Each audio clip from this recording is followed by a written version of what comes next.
آپ نے حضرت عمر سے فرمایا عمر تیرے زمانے میں ایک شخص آئے گا، اس کا نام ہوگا اویس، اس کا قبیلہ ہوگا مراد، اس کی شاخ ہوگی کرن، اس کا رنگ ہوگا کالا، قد ہوگا درمیانہ، اور ایک سفید نشان اس کے جسم پر ہوگا۔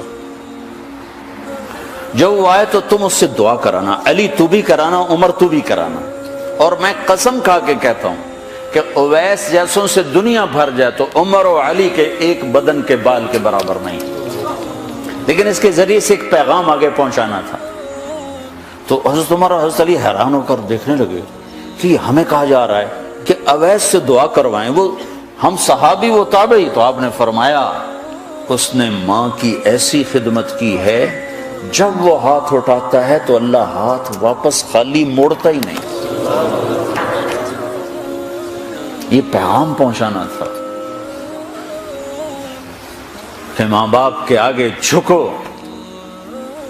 جس دیش میں آپ رہتے ہیں یہاں کام کی رفتار بہت تیز ہے، ماں باپ اگر موجود ہیں تو کم ہی خوش نصیبوں والے ہیں جن کو کچھ اولاد کی خدمت ملتی ہے، ورنہ دیواروں کے ساتھ ہی زندگی گزر رہی ہوتی ہے۔ تو عمر رضی اللہ عنہ جب خلیفہ بنے تو ہر سال حج کرتے تھے، ہر سال ان کو ڈھونڈواتے۔ اب مجھے یہ نہیں پتا درمیان کے کوئی سال ہوں گے کہ ایک سال آپ نے حج پر سارے حاجی اکٹھے کر لیے، ایسے اپنے سامنے کا کھڑے ہو جاؤ بھائی، سب کھڑے کر لیے، کہنے لگے بیٹھ جاؤ سارے یمن والے کھڑے رہو، تو سارے بیٹھ گئے، یمنی کھڑے رہے، کہ سارے یمن والے بیٹھ جاؤ، قبیلہ مراد والے کھڑے رہو، تو سارے یمنی بیٹھ گئے، مراد والے کھڑے رہے۔ اس سال میں یمن گیا جماعت میں تو اویس کرنی کے گاؤں گیا، ان کی جگہ پیدا ہوئے، جو ان کا قبیلے کے لوگوں سے ملا، اس علاقے سے گزرا، دیکھا کہ اچھا یہاں وہ ہستی پیدا ہوئی تھی۔ خشک پہاڑ ہیں، بالکل خشک پہاڑ۔ پھر آپ نے کہا مراد والے بیٹھ جاؤ، قرن والے کھڑے رہو، تو صرف ایک آدمی باقی بچا۔ تو آپ نے اس سے پوچھا تم قرنی ہو؟ کہ جی ہاں۔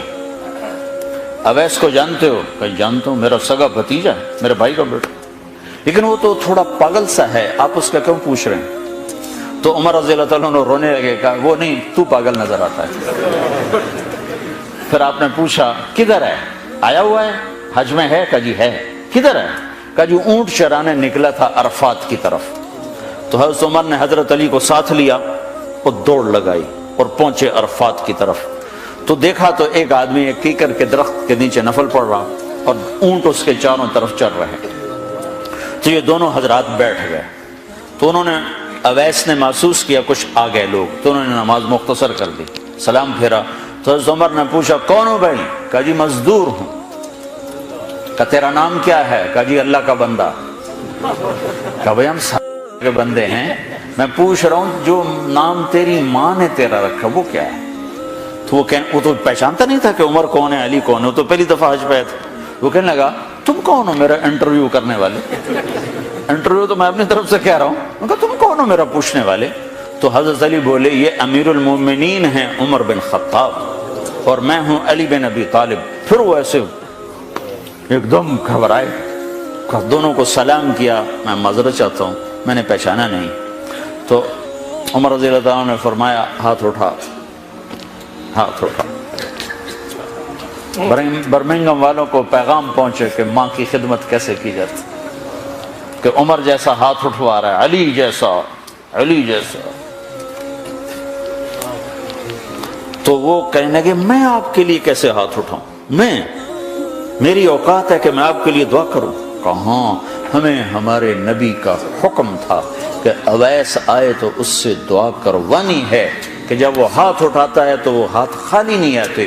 کس وجہ سے؟ تہجد، جہاد، تبلیغ، ذکر، تلاوت، تسبیح، حج، عمرے، نمازیں، روزے، ذکر، تلاوت۔ کس وجہ سے؟ نہیں، ان میں سے ایک وجہ بھی نہیں، ماں کی خدمت کی وجہ سے۔ پھر ایک اور جگہ آپ نے فرمایا کہ لوگ جب جنت میں چلیں گے تو اویس بھی چلے گا، جب جنت کے دروازے پر پہنچے گے تو اللہ تعالیٰ فرمائیں گے اویس کو روک لو، باقی کو جانے دو۔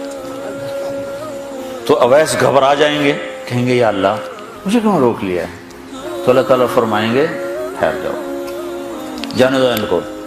ہاں بھائی، اب یہ سامنے جہنم کے لوگ کھڑے ہوئے ہیں، تو شفاعت کر، تیری تو فعل لاکھوں انسانوں کو جنت میں ڈالو۔ تجھے اس لیے روکا ہے کہ تو شفاعت کر، جدھر تیری انگلی اٹھتی جائے گی ان کے لیے جنت لکھتی چلی جائے گی، ان کے لیے جنت لکھتا چلا جاؤں گا، جدھر جدھر تو انگلی اٹھائے۔ صرف پونڈ ہی سب کچھ نہیں، مائیں بھی بہت کچھ، صرف پونڈ ہی سب کچھ نہیں ہے، باپ بہت کچھ ہے۔